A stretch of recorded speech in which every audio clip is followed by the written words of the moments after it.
The Ugly Duckling.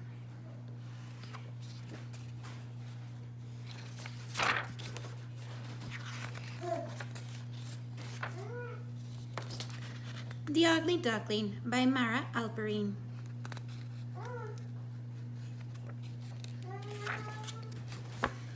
It was a sunny spring morning in the farmyard. Mother Duck sat proudly on her nest. "Come on quickly," she ordered the animals. "My eggs are beginning to hatch." Crack, crack, crack. And out tumbled 4 perfect little ducklings. They were soft and fluffy and yellow. Ooh! Lovely. Aren't they just the sweetest ducklings ever? Oink, oink.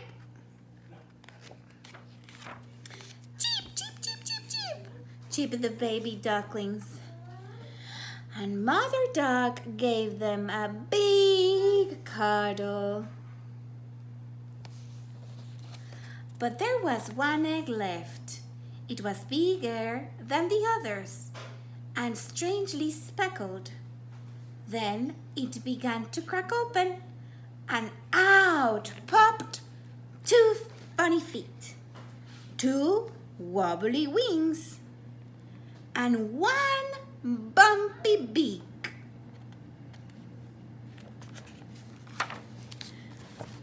Mother Duck gasped. He didn't look at all like the other baby ducklings. "What a strange creature! Yeah. Such a funny color. Moo." "He's a very ugly duckling," snorted the pig. Oink, oink. "Hush," scuttled Mother Duck. "He's my baby and I love him." "Now come along, children. It's time for your first swimming lesson."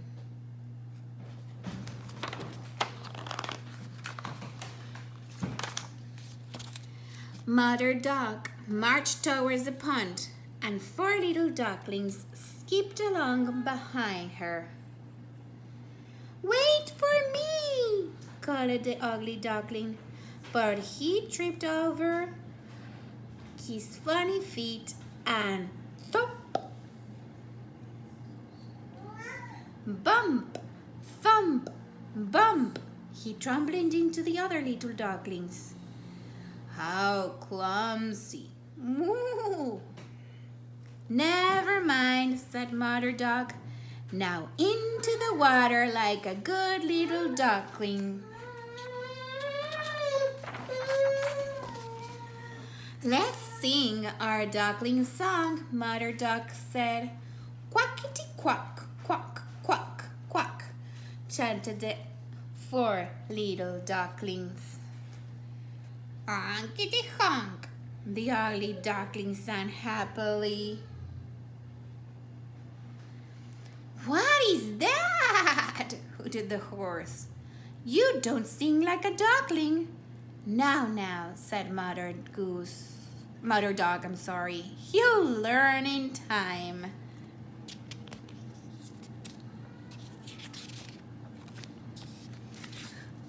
But the ugly duckling didn't learn. And all summer long, the other animals teased him where he got stuck in things, tripped over things. "How embarrassing!" and made an enormous mess.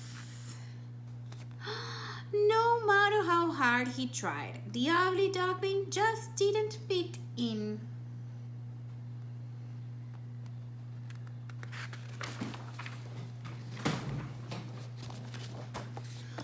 "Why don't you go away?" squawked the other little ducklings.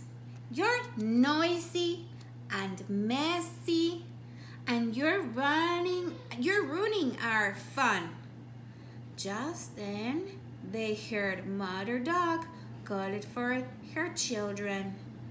"Not you!" shouted the ducklings, and off they ran, leaving the ugly duckling behind. "Oh, why does no one want to play with me?" sighed the ugly duckling. "No time to play," said a mole, popping his head up. "I'm digging a new tunnel for the winter." "Can I help?" asked the ugly duckling, and he poked his bumpety beak underground. "Where are you, my little one?" quacked Mother Duck. "We can't wait any longer. It's time to fly south for the winter." "I'm coming!" cried the ugly duckling. "Wait for me!" But the ugly duckling was stuck in the tunnel and Mother Duck couldn't hear him. So the ugly duckling wriggled and wiggled and pushed and pulled until pop! At last he was free.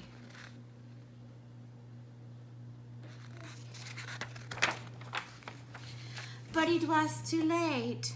They had left without him. "Oh no!" sniffed the ugly duckling. "I'll never catch up with them now. I'm all alone." The days and nights were colder and the ugly duckling sheltered in the hollow of an old oak tree. And as the snowflakes fell, he curled up his long wings and dreamed of sunny days and games in the meadow.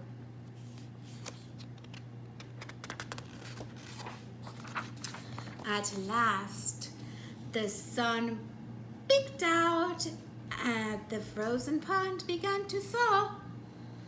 Then one day, a beautiful swan glided across the sparkling water. "Who's there?" called the swan. "Come out and play." "I can't," whispered the ugly duckling. "I'm too funny looking and everybody looks at me." The ugly duckling peeked out from behind the reeds. "I wish I could go swim with her," he said, "but I'm too ugly to be her friend." And he gave a little sob. "Oh, I won't laugh," promised the swan. "I don't mind. How do you look?"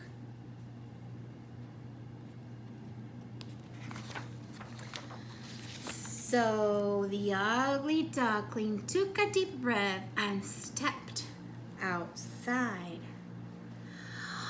"But you're beautiful!" exclaimed the swan. "Look!" And he looked down at his reflection and saw that she was right.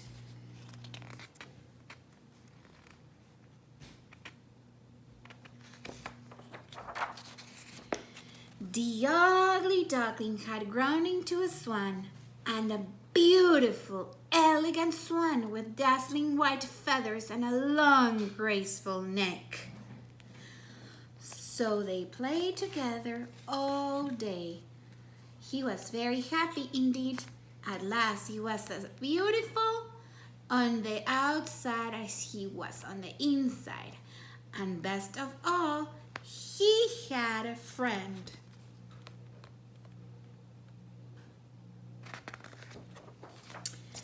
The end.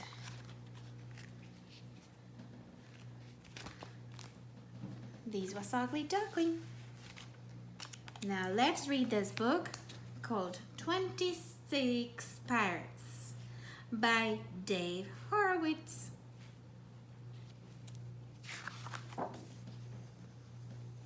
26 Pirates. Pirate Artie, first to the party.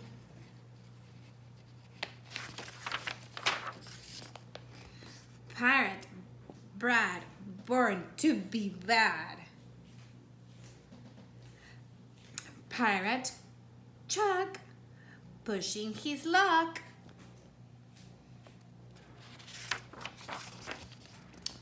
Pirate Dove needs a hug. Pirate Arrow, top of the world.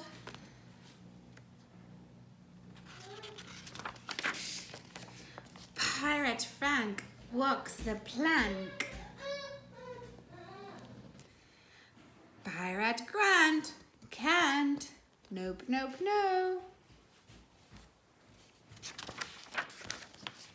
Pirate Hal, here's our paw.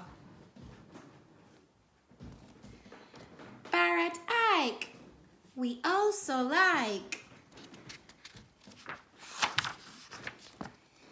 Pirate Juan wants his mom.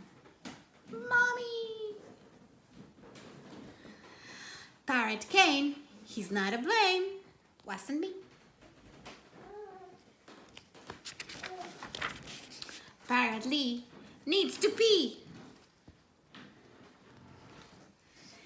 Pirate Mark sees a shark. Pirate Nat lost his hat. Pirate Owen, where's he going?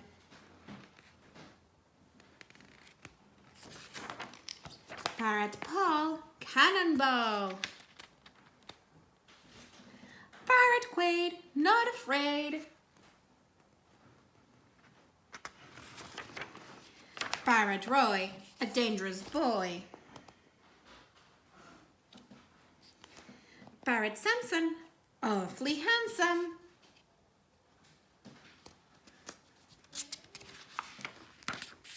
Pirate Tony, full of baloney.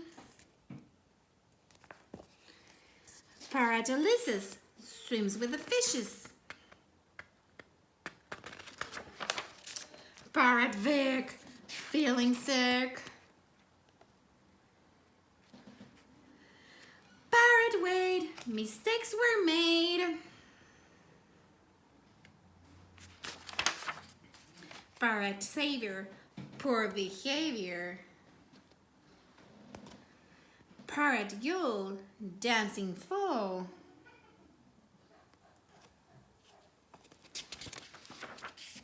Pirate Sack, the final attack.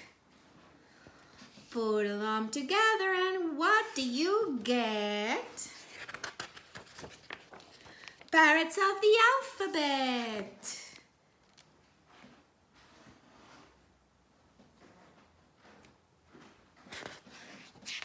The end. And this frog right here says, we're gonna need a bigger boat. That's why there were 26 pirates, one with each sound of the alphabet. Last book, Rufus Goes to School by Kim Greenwell. Rufus Goes to School.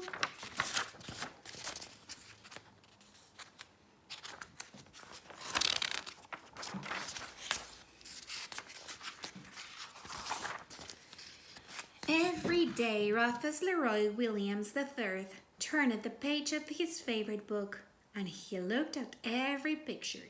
He made up stories to go with them, but he could not read the words.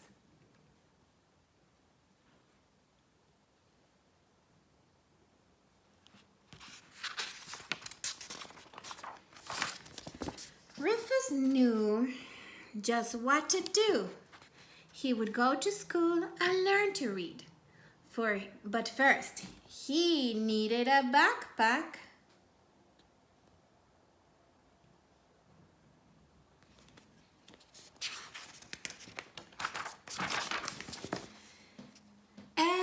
Early in the morning, Rufus scooted down the street to the school and he peeked through the front door. There is Rufus going to the school. Then he trotted down the hall to the principal's office. He was greeted by the principal's secretary. Principal Lipid's secretary knocked on his door. "There's a pig to see you." Rufus stepped forward. "My name is Rufus Leroy Williams III, he said. "I have a backpack and I'm ready for school." The principal shook his head. "No pigs in school." "Why not?" asked Rufus.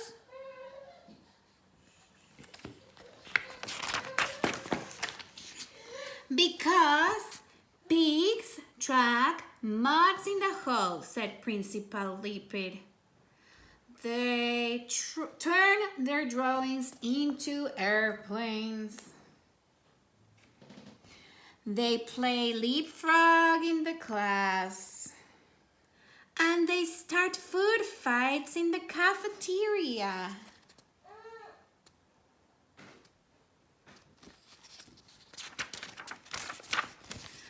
Rufus frowned. "But I have a backpack." "Makes no difference," said Principal Lipid. And he showed Rufus to the door. Rufus Leroy William III really wanted to go to school, and he knew just what he needed: a lunchbox.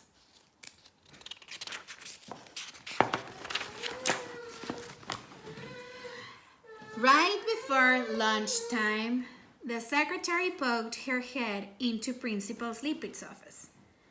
"The pig is back," she said. "My name is Rufus William Leroy III, he said. "I have a backpack and a lunchbox. I'm ready for school." And the principal folded his arms. "No pigs in school." "Why not?" asked Rufus.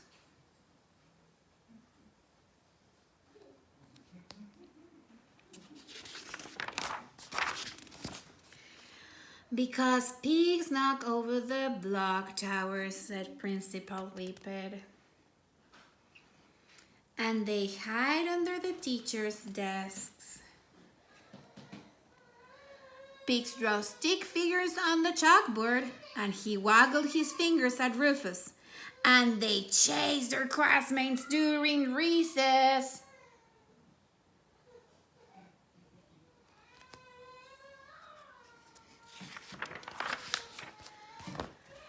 "But I have a backpack and a lunchbox," Rufus frowned. "Makes no difference," said Principal Lipid, and he waved Rufus out the door. Rufus Leroy Williams III really wanted to go to school, and he knew just what he needed: a blanket.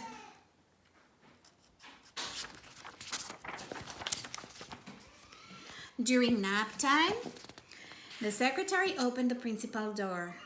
"Sir!" Rufus Leroy Williams III rushed past her. "I have a backpack, a lunchbox, and a blanket, and now I'm really ready for school." The principal sighed. "I told you, no pigs." "Wait," said Rufus.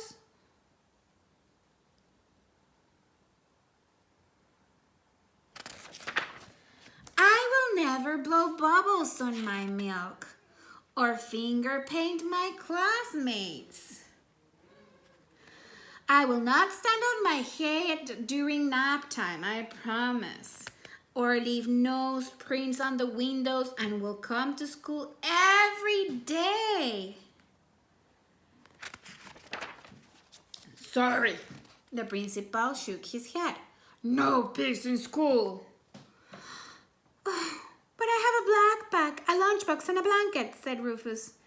"Is that all?" asked the principal. Rufus frowned. What else could he need for school? "I have these." Rufus held up his favorite book. "And I want to learn how to read it."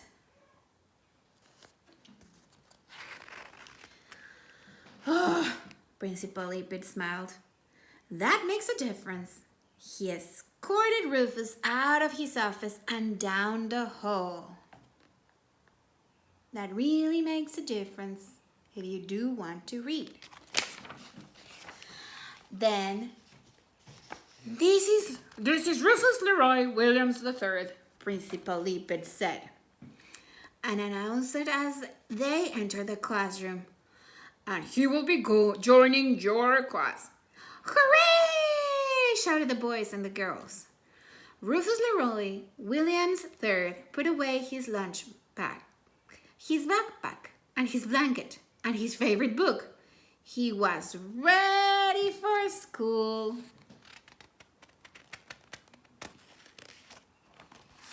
Rufus loved learning his ABCs, especially the sound P for pig. He loved learning 1, 2, 3. He loved lunchtime and nap time. But Rufus loved story time most of them all. Rufus loved reading books.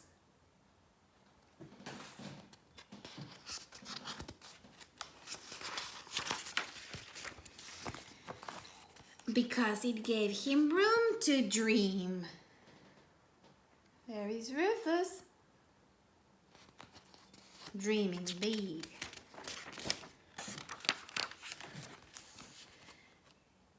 The end. And this is Rufus' classmates. Hope you liked today's stories. See you tomorrow for more story time.